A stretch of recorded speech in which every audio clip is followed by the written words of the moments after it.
മുസ്ലിം ലീഗിലെ ശരിക്കും തീപ്പൊരിയായിട്ടുള്ള നേതാവല്ലേ കെ.എം. ഷാജി? അദ്ദേഹത്തെ കടത്തി വെട്ടാനായിട്ട് ആർക്കും കഴിയില്ല എന്ന് എനിക്ക് തോന്നുന്നു അല്ലേ? ഒരുപക്ഷെ അല്ല, വളരെ അരഗണ്ടായിട്ട് ഇത്രമാത്രം തരത്തിൽ നിലപാടെടുക്കുകയും തന്റെ നിലപാടുകൾ തുറന്നു പറയുകയും ചെയ്യുന്ന ഒരു വ്യക്തി വേറെയുണ്ട്. ഷാജി അങ്ങനെ കഴിഞ്ഞ പ്രാവശ്യം തുറന്നു പറഞ്ഞതിന്റെ അടിസ്ഥാനത്തിൽ അങ്ങ് തോറ്റുപോയായിരുന്നല്ലോ. നിയമസഭ കാണാതെ പോയില്ലായിരുന്നു. അത് തീർത്തും കമ്മ്യൂണിസ്റ്റ് മണ്ഡലമായിരുന്നില്ലേ? അഴീക്കോട് ഒരു കമ്മ്യൂണിസ്റ്റ് മണ്ഡലമാണ്. അഴീക്കോട് കമ്മ്യൂണിസ്റ്റ് മണ്ഡലം ആഴത്തിൽ കമ്മ്യൂണിസ്റ്റ് വേരോട്ടമുള്ള ഒരു ഷാജിയുടെ പിന്നെ വർത്തമാന പ്രസംഗമൊക്കെ കേട്ടിട്ടില്ലേ? അല്ല, ആഴത്തിൽ കമ്മ്യൂണിസ്റ്റ് അതൊക്കെ കേട്ട് വേരോട്ടമുള്ള കഴിഞ്ഞാൽ സാധാരണ ആൾക്കാരിരിക്കുന്നവരല്ല, ഭയങ്കര ആൾക്കാരെ പിന്നെ കയ്യിലെടുക്കാനും ത്രസിപ്പിക്കാനും ഒക്കെ ഭയങ്കര ആഴത്തിൽ നമ്മൾ മനസ്സിലാക്കേണ്ടത് ആഴത്തിൽ കമ്മ്യൂണിസ്റ്റ് വേരോട്ടമുള്ള ഒരു മണ്ഡലത്തിൽ 2 പ്രാവശ്യം MLA ആകണമെന്നുണ്ടെങ്കിൽ നിസ്സാര കഴിവ് മാത്രം മതിയും. അല്ലേ? നമ്മളതൊന്ന് പരിശോധിക്കണ്ടേ?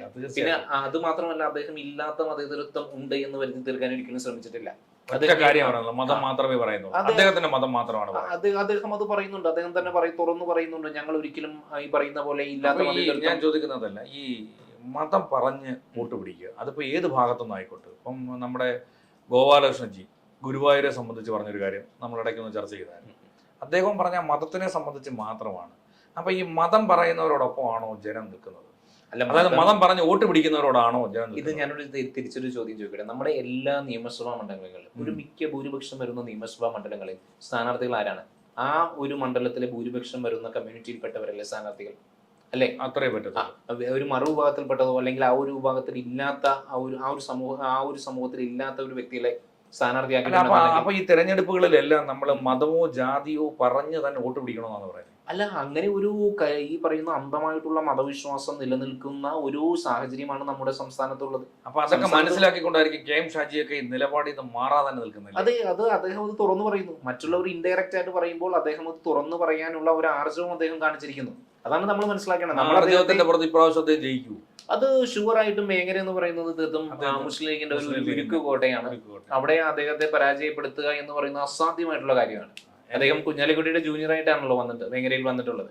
മാത്രമല്ല ഈ മലപ്പുറം ഇടയ്ക്ക് വെച്ച് അങ്ങോട്ട് ചർച്ചയുണ്ട്. അതായത് മലബാറിലെ പ്രത്യേകിച്ച് മലപ്പുറം, കോഴിക്കോട്, കണ്ണൂര്, കാസർഗോഡ് ഇത്രയും ജില്ലകളെല്ലാം കൂടെ ചേർന്ന് ഒരു സംസ്ഥാനമായി മാറും. അതവർ പറഞ്ഞിട്ടുണ്ടല്ലോ. 2011 അവരൊരു പ്രമേയം അവതരിപ്പിച്ചിരുന്നു. അതിലവർ പറയുന്നത് മലബാറിന്റെ സാമ്പത്തികമായിട്ടുള്ള ഈ പറയുന്ന ദുരവസ്ഥ പരിഗണിച്ചുകൊണ്ടും മലപ്പുറത്തെ ആ ഒരു പോപ്പുലേഷൻ പരിഗണിച്ചുകൊണ്ടും ആ ഒരു പ്രത്യേക സംസ്ഥാനം വേണമെന്നും. അപ്പൊ അവിടെ താമസിക്കുന്ന ഹിന്ദു വിഭാഗങ്ങളും മുസ്ലിം ഇതര മതങ്ങളുണ്ടല്ലോ, അവരൊക്കെ എങ്ങനെയായിരിക്കും? അവരുടെയൊക്കെ അവസ്ഥ എങ്ങനെയായിരിക്കും? അത് ഞാൻ പറഞ്ഞല്ലോ, നമ്മൾ ഈ ലോകത്ത് ശരിക്കും ആർക്കാണ് ശരിക്കും കയ്യൂക്കുള്ളവനല്ലേ കാര്യക്കാരൻ? അതെ അല്ലെ? ഇപ്പൊ ജൂതർ ലോകം ഭരിക്കുന്ന പോലെ, അമേരിക്ക ലോകം കീഴടക്കുന്നത് പോലെ. അമേരിക്കയല്ല ആക്ച്വലി കേട്ടോ, അമേരിക്ക എന്നൊക്കെ ചുമ്മാ ജസ്റ്റ് പേര് കൺട്രോൾ ചെയ്യുന്ന മുഴുവൻ ജൂതരാണ്. ഞാനിത് പറഞ്ഞുള്ളൂ. അപ്പോൾ നമ്മൾ ശരിക്കും പറഞ്ഞു കഴിഞ്ഞാൽ കയ്യൂക്കുള്ളവൻ മാത്രമേ എപ്പോഴും എവിടെയും കാര്യം നേടുകയുള്ളൂ, ബാക്കിയുള്ളവൻ കണ്ടുകൊണ്ടിരിക്കും. പക്ഷെ അതിന് അധികം ആയുസുണ്ടോ? അതിനധികം ആയുസുണ്ടോ എന്ന് ചോദിച്ചു കഴിഞ്ഞാൽ അമേരിക്കയുടെ ആധിപത്യം ഇപ്പൊ എത്ര നാളായി ലോകം കാണുന്നു? അവസാനിക്കാൻ തുടങ്ങുന്നു എന്നൊക്കെ നമ്മൾ പറയുന്നത്. ഇറാനുമായിട്ടുള്ള യുദ്ധം, ഇതിപ്പോ നമ്മൾ അതിലേക്ക് എല്ലാ മതമാണ് പ്രശ്നം. എല്ലാ മതമാണ് പ്രശ്നം. മതമാണ് പ്രശ്നം. ആ മതത്തിൽ മാത്രം ഊന്നി വോട്ട് പിടിക്കുന്ന ഷാജി, കെ.എം. ഷാജി, അദ്ദേഹം കേരളത്തിന്റെ നിയമസഭയിൽ എത്തിക്കഴിയുമ്പോൾ ആ പ്രദേശത്ത് ഹിന്ദുക്കൾക്ക് വേണ്ടി അദ്ദേഹം സംസാരിക്കാറുണ്ടോ? അല്ല, അദ്ദേഹത്തിന് അറിയാലോ, തന്റെ മണ്ഡലത്തിൽ ഹിന്ദുക്കളുണ്ടെന്ന് അദ്ദേഹത്തിന് അറിയാലോ. എന്നിട്ടും അദ്ദേഹം ഇത് തുറന്നു പറയുന്ന ധൈര്യം കാണിച്ചില്ലേ? അങ്ങനെ തുറന്നു പറയുന്ന എത്ര MLA-മാർ നമുക്ക് മുന്നിലുണ്ട്? വളരെ ചുരുക്കമല്ലേ ഉള്ളൂ. ഇല്ലാത്ത മതേതരത്വം പറയും. ഇല്ലാത്ത മതേതരത്വം ഉണ്ടെന്ന് വാദിക്കുന്ന MLA-മാർ ഉള്ളിടത്ത് നല്ല വ്യക്തമായിട്ടും സുവ്യക്തമായിട്ടും തങ്ങൾ പ്രവർത്തിക്കുന്ന അവിടെ തന്നെ KT ജലീൽ ഉണ്ടല്ലോ, അദ്ദേഹം മതേതരത്വം പറഞ്ഞാണ് വോട്ട് പിടിക്കുന്നത്. അതെ, മതേതരത്വം പറഞ്ഞാണ് വോട്ട് പിടിക്കുന്നത്. പക്ഷെ അദ്ദേഹം അവിടെ ജയിക്കുന്നുണ്ടല്ലോ. അദ്ദേഹം ജയിക്കുന്നുണ്ട്. പക്ഷെ പിന്നെ എന്തുകൊണ്ട് കെ.എം. ഷാജിക്ക് KT ജലീലിനെ പോലെ ആയിക്കൂടാ? അത് ഓരോരുത്തർക്കും ഓരോ ശൈലിയാണല്ലോ. രണ്ടുപേരും മലപ്പുറത്തുകാരല്ലേ? അല്ല, അതെ, പാർട്ടി വേറെയല്ലേ? ഇദ്ദേഹം മുൻ ലീഗ് പ്രവർത്തകനാണ്. ജമാഅത്ത് ഇസ്ലാമിയിലും ഈ ലീഗിലും ഒക്കെ പിന്നെ എന്താ പ്രവർത്തിച്ചിട്ടുള്ളതാണ്. ജമാഅത്ത് ഇസ്ലാമി പ്രവർത്തിച്ചിട്ടുണ്ട്. നമ്മുടെ ജലീൽ അവിടെ എല്ലാം. അല്ല, സ്വാഭാവികമായിട്ടും ഇടതുപക്ഷത്തോടൊപ്പം നിൽക്കുമ്പോഴും ഇടതുപക്ഷ സ്വതന്ത്രനായിട്ട് നിൽക്കുമ്പോഴത്തേക്കും പരസ്യമായിട്ട് മതം പറയാൻ കഴിയില്ല. പക്ഷെ ഷാജിയെ സംബന്ധിച്ചിടത്തോളം അദ്ദേഹത്തിന്റെ ഒരു സാമുദായിക പാർട്ടിയാണ്, തന്റെ സമുദായത്തിന് വേണ്ടി അവകാശങ്ങൾ നേടാൻ ഉദ്ദേശിക്കുന്ന പാർട്ടിയാണെന്ന് തുറന്നു പറഞ്ഞിട്ടുള്ള വ്യക്തിയാണ്. അവകാശം എന്ന് പറയുന്നത് എന്ത് അവകാശമാണ്? അവകാശം എന്ന് പറയുന്നത് ന്യൂനപക്ഷ അവകാശങ്ങൾ. ന്യൂനപക്ഷ അവകാശങ്ങൾ എന്താണ്? ന്യൂനപക്ഷ അവകാശങ്ങൾ ഇപ്പൊ നമ്മൾ ഏറ്റവും ഇവിടെ ഞാൻ ചോദിക്കുന്നത്, ഒരു ഭരണഘടനയുണ്ട്, ഈ ഭരണഘടനയ്ക്ക് വിരുദ്ധമായിട്ട് അവരോട് എന്തെങ്കിലും പെരുമാറുന്നുണ്ടോ? അല്ലെ, അവരെ പ്രത്യേകിച്ച് മാറ്റി നിർത്തിയിട്ടുണ്ടോ? ഈ മഹാരാജ്യം ഉണ്ടായ നിമിഷം മുതൽ ഇവിടെ നിന്ന് മുസ്ലിങ്ങൾ പാകിസ്ഥാനിലേക്ക് പോയവരുണ്ട്. അതിനുശേഷം കുറച്ച് പേര് ഇന്ത്യയിൽ തന്നെ ഞങ്ങളുടെ മാതൃരാജ്യം ഇതാണെന്ന് പറഞ്ഞ് ഇവിടെ തന്നെ നിന്നു. ഏറ്റവും പുതിയതായിട്ട് അപ്പൊ അവര് പ്രത്യേകിച്ച് ഒരു പാർട്ടി അല്ല ഉണ്ടാക്കി. ഞാൻ അവകാശത്തെ പറ്റി പറഞ്ഞു വരുവാണ്. ഏറ്റവും പുതിയതായിട്ട് നമ്മൾ ഗവൺമെന്റ് സർവീസിലുള്ള ഉദ്യോഗസ്ഥരുടെ ജാതി തിരിച്ചുള്ള ഒരു കണക്ക് നമ്മൾ എടുത്തിരുന്നല്ലോ. അപ്പൊ മുസ്ലിം സമൂഹത്തിന്റെ പോപ്പുലേഷൻ എന്ന് പറയുന്നത് 28%. പക്ഷെ അവർക്ക് സംവരണം 10% കൂടുതൽ സംവരണം ഉണ്ട്. എന്നിട്ടും അവരുടെ ഉദ്യോഗസ്ഥ തലത്തിൽ അവരുടെ പോപ്പുലേഷൻ നോക്കുമ്പോൾ അത് 12% മാത്രമാണ്. 28% ഉള്ള അവർക്ക് എന്താണ് നമ്മുടെ പോപ്പുലേഷൻ, ഈ പറയുന്ന പോപ്പുലേഷൻ കേന്ദ്രീകരിച്ചുകൊണ്ട് പരിശോധിച്ചിട്ടുണ്ടെന്നുണ്ടെങ്കിൽ ഗവൺമെന്റ് സർവീസിലെ പ്രാതിനിധ്യം കുറവാണ്. അതേപോലെ 28% ഇല്ലയാണ് അവരുടെ 28% അവരുടെ പോപ്പുലേഷൻ. 13% ഉള്ളൂ ഗവൺമെന്റ് ഉദ്യോഗസ്ഥരുടെ പ്രാതിനിധ്യം. ഇതേ എല്ലാ കണക്കുകളിലും ഈ ഒരു പൊരുത്തക്കേടുകൾ അവർ നേരിടുന്നുണ്ട് എന്ന് കരുതിക്കൊണ്ട് അവർക്ക് അവഗണന നേരിടുന്നു എന്നൊന്നും ഞാൻ പറയുന്നില്ല. പക്ഷേ അവരുടെ ഒരു റെപ്രസെന്റേഷൻ പല മേഖലകളിലും കുറവാണ്. പിന്നെ അവർ പൊതുവെ ഒരു വ്യവസായിക കമ്മ്യൂണിറ്റി ആണല്ലോ, അത് നമ്മൾ പറയാതിരിക്കുന്നത് വ്യവസായിക കമ്മ്യൂണിറ്റിയാണ്. അതിനകത്താണ് അവർ 12% അവർക്ക് കൊടുത്തേക്കുന്നത് സർക്കാർ പദവികളിലല്ല. അതെ, സർക്കാർ പദവിയിൽ കൊടുത്തിരിക്കുന്നത്. അപ്പൊ അങ്ങനെ ഒരു പൊരുത്തക്കേടുകൾ. അത് കൂടാതെ ഞാൻ നോക്കുകയാണെങ്കിൽ ഇപ്പൊ അവർ ഏതെങ്കിലും ഒരു പാർട്ടിയിൽ പ്രവർത്തിക്കുകയാണെന്നിരിക്കട്ടെ, ഇപ്പൊ മുസ്ലിം ലീഗ് വിട്ടിട്ടുള്ളത് കമ്മ്യൂണിസ്റ്റ് പാർട്ടിയുണ്ട്, കോൺഗ്രസ് പാർട്ടിയുണ്ട്, മറ്റ് ഒട്ടനവധി പാർട്ടികളുണ്ട്. അപ്പോഴും അവർക്ക് വലുത് മതം തന്നെയായിരിക്കും. അപ്പൊ അവിടെ ഇപ്പൊ ഞാൻ ചോദിക്കുകയാണെങ്കിൽ ഷാഫി കോൺഗ്രസ് അല്ലേ, അദ്ദേഹത്തിന് നിൽക്കുന്നില്ലേ? പിന്നെ MM ഹസൻ കോൺഗ്രസിലല്ലേ, അദ്ദേഹം നിൽക്കുന്നില്ലേ? മുസ്ലിം ലീഗ് ഒന്നും ഇല്ലാതെ. അപ്പൊ പ്രാന്തി എല്ലായിടത്തും നമ്മളൊന്ന് പരിശോധിച്ച് നോക്കി. മുസ്ലിം ലീഗ് അല്ലാതെ എത്രമാത്രം അങ്ങനെ ആലപ്പുഴ ജില്ല CPM തന്നെ എത്ര ജില്ലാ സെക്രട്ടറി ഇപ്പൊ മുഹമ്മദ് റിയാസ്, നേരത്തെ ഒരു കാര്യം അഹമ്മദ് ദേവർകോവില്, INL അല്ലേ? അല്ല ഞാൻ ചോദിച്ചില്ല, അതെല്ലാം കിട്ടുന്നില്ലേ? അപ്പൊ മുസ്ലിം ലീഗ് ഞാൻ പറഞ്ഞു വരുന്നത് നമ്മുടെ UDF ൽ. അപ്പൊ അല്ല അങ്ങനെ നോക്കുകയാണെന്നുണ്ടെങ്കിൽ കേരളത്തിലെ ഈ പറയുന്ന ന്യൂനപക്ഷമാണോ സംവിധാനത്തിൽ? അവര് എവിടുത്തെ ഏറ്റവും വലിയ വ്യവസായി ആരാ?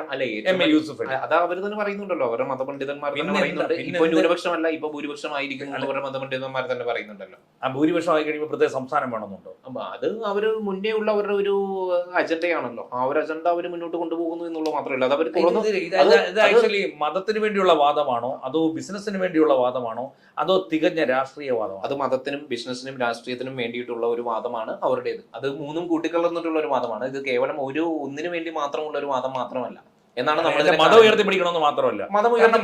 ഞാൻ പറഞ്ഞല്ലേ, ഇപ്പൊ ഈ KM ഷാജി അടക്കം ഉൾക്കൊള്ളുന്ന മുസ്ലിം അടക്കം എല്ലാവരും എടുക്കുന്ന കേരളത്തിലെ ഏറ്റവും വലിയ, ഇപ്പൊ ഹിന്ദുക്കൾ ഈ പറഞ്ഞല്ലോ, ഇപ്പൊ ഹിന്ദുക്കൾ പറയല്ലോ അവിടെ മൊത്തവും മുസ്ലിങ്ങളാണ്, അവിടെ ടിപ്പു എന്നെല്ലാം നശിപ്പിച്ചു. കേരളത്തിലെ ഏറ്റവും വലിയ മഹാക്ഷേത്രങ്ങളെല്ലാം സ്ഥിതി ചെയ്യുന്നത് എവിടെയാണ്? ഈ മലപ്പുറം ജില്ലയിലാണ്. അവിടെ മുസ്ലിം ആധിപത്യമാണ്, മുസ്ലിങ്ങളാണ് അവിടുത്തെ മെജോറിറ്റി. മുസ്ലിങ്ങൾ അവിടെ ഹിന്ദുക്കളെ അംഗീകരിക്കുന്നില്ലെന്ന് പറയുന്നത് അവിടുത്തെ ഏറ്റവും വലിയ കാളികാവ് എന്ന് പറയുന്നത് അവിടുത്തെ ഏറ്റവും വലിയ ഉത്സവം നടക്കുന്ന സ്ഥലമാണ്.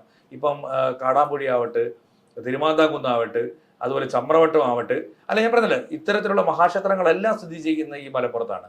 അവിടെയാണ് ഈ നമ്മൾ പുറത്തേക്ക് പോയിട്ട് പറയുന്നത് അവിടെ ഭയങ്കര മുസ്ലിങ്ങളാണ്, അവർ ഒരു രീതിയിലും നമ്മളെ അടുപ്പിക്കത്തില്ല, അവർക്ക് പ്രത്യേക രാജ്യം വേണം, സംസ്ഥാനം വേണം എന്നൊക്കെ പറഞ്ഞ് നമ്മളവരെ ഈ പറയുന്ന ഇകഴ്ത്തിക്കൊണ്ടിരിക്കുന്നത്. അത് എന്താണെന്ന് വെച്ച് കഴിഞ്ഞാൽ അവരുടെ ഈ പറയുന്ന പോലെ മുൻകാലങ്ങളിൽ ഉണ്ടായിട്ടുള്ള ഒരു പ്രവൃത്തിയാണ്. മുൻകാലങ്ങളിൽ ഉണ്ടായിട്ടുള്ള ഒരു പ്രവൃത്തി ചില വിഭാഗം ഈ പറയുന്ന പോലെ മതവാദികളുടെ പ്രവൃത്തിയാണ്. ഈ പലരെയും അവിടെ തന്നെയല്ലേ ആരിഫ് ഹുസൈൻ ഉള്ളത്? ആരിഫ് ഹുസൈൻ മലപ്പുറം കേന്ദ്രീകരിച്ചാണ്. അല്ല അദ്ദേഹം മലപ്പുറം കോഴിക്കോട് അല്ലെ ആയിക്കോട്ടെ, അല്ല ആ ഭാഗത്തുള്ള ജനങ്ങളുകൊണ്ടാണല്ലോ പുള്ളിയുടെ സംവാദം മുഴുവനും. തീർച്ചയായും അദ്ദേഹം പറയുന്നത് വെച്ച് കഴിഞ്ഞാൽ ഈ കിതാബ് എന്നാണ് അതിന് പറയുന്നത്. ഇതിനാണ് നമ്മുടെ ഖുറാനെ പറ്റി പറയുന്നത്. അദ്ദേഹത്തിന് ആ മതത്തിൽ നിന്ന് അദ്ദേഹം വിട്ടുപോയതിനു ശേഷം ഏറ്റവും കൂടുതൽ മുഹമ്മദ് നബിയെ കുറ്റം പറഞ്ഞ് എനിക്ക് തോന്നുന്ന ലോകത്ത് ആരിഫ് ഹുസൈനാണ്. ആരിഫ് ഹുസൈൻ ഇവിടെ ജീവിച്ചിരിക്കുന്നില്ലയോ? ആരിഫ് ഹുസൈൻ എന്തുമാത്രം ഫോളോവേഴ്സ് ആണുള്ളത്, എന്തുമാത്രം പിന്തുണയ്ക്കാൻ എന്തുമാത്രം വ്യക്തികളാണുള്ളത്. അത് മുസ്ലിങ്ങളിൽ തന്നെ എത്ര പേരുണ്ട്? അപ്പൊ ഞാൻ പറയുന്നത് നമ്മുടെ ഈ മതേതരത്വം എന്ന് പറയുന്നത് കൊള്ളയല്ല ശരിക്കും. അല്ല അല്ല അല്ല അത് മതേതരത്വം ഉണ്ടായിട്ടല്ലേ ആരിഫ് ഹുസൈൻ അവിടെ ജീവിച്ചിരിക്കുന്നത്? അല്ല ഞാൻ ചോദിക്കുന്നത്, അല്ലെങ്കിൽ ഞാൻ ചോദിച്ചിട്ട് അന്ന് ജോസഫ് മാഷിന്റെ കൈ വെട്ടിയത് എന്തിനാ? അല്ല യഥാർത്ഥത്തിൽ മതേതരത്വമുള്ള വ്യക്തികൾക്ക്, മതേതരത്വം വ്യക്തികൾക്ക് ഞാൻ ചോദിക്കുന്നത് ഇതാണ്, മതേതരത്വം പുലർത്തുന്ന വ്യക്തികൾക്ക് പലരും പറയുന്നു ആരിഫ് ഹുസൈൻ വിദ്വേഷം പ്രസംഗിക്കുന്നു എന്നാണല്ലോ പറയുന്നത്. ഇത്രമാത്രം വിദ്വേഷം പ്രസംഗിക്കുന്ന ഈ ആരിഫ് ഹുസൈനെ ഇത്രമാത്രം സപ്പോർട്ടും ലൈക്കും പിന്തുണയും കിട്ടണമെന്നുണ്ടെങ്കിൽ അതിന് പിന്നിലുള്ള കാരണം എന്താണ്? ചെയ്ത ഉപകാരം എന്താണ്? അത് യഥാർത്ഥത്തിൽ മതേതരത്വമാണോ? അല്ല മതത്തോടുള്ള വിരോധമായിരിക്കാം. അതാണ് ഞാൻ പറഞ്ഞത്. അപ്പൊ ഏറ്റവും കൂടുതൽ യഥാർത്ഥത്തിൽ മതേതരത്വവും നിലനിൽക്കുന്നു, മുസ്ലിം സമൂഹത്തോടുള്ള വിദ്വേഷവും നിലനിൽക്കുന്നു, അപരമത വിദ്വേഷവും കേരളത്തിൽ നിലനിൽക്കുന്നു. അതോടൊപ്പം തന്നെ KM ഷാജിയെ പോലുള്ള നേതാക്കന്മാർ തങ്ങളുടെ അജണ്ട വ്യക്തമായിട്ടും കൃത്യമായിട്ടും കേരള സമൂഹത്തിന് മുന്നിൽ തുറന്നു പറയാൻ കഴിയുന്നുണ്ടെങ്കിൽ അത് തന്നെയാണ് കേരളം, അത് തന്നെയാണ് KM ഷാജിയെ പോലുള്ള നേതാക്കന്മാർ മുന്നോട്ട് വെക്കുന്ന നിലപാടാണ് നമ്മൾ എപ്പോഴും അംഗീകരിക്കേണ്ടത്. അതിന് മാറിപ്പോകില്ല എന്നുള്ളതാണ് ഈ ഉറച്ച കേരളത്തിൽ സംഭവിക്കുന്നത്. അത് ഒരിക്കലും മാറിപ്പോകില്ല എന്ന് ഉറപ്പിച്ചുകൊണ്ട് തന്നെ KM ഷാജിയെ പോലുള്ള ചുണക്കുട്ടികൾ ഇന്ന് വീണ്ടും കേരള നിയമസഭ കടക്കട്ടെ എന്ന് തന്നെ നമുക്ക് ആഗ്രഹിക്കാം. തീർച്ചയായിട്ടും അങ്ങനെ തന്നെ പോകട്ടെ.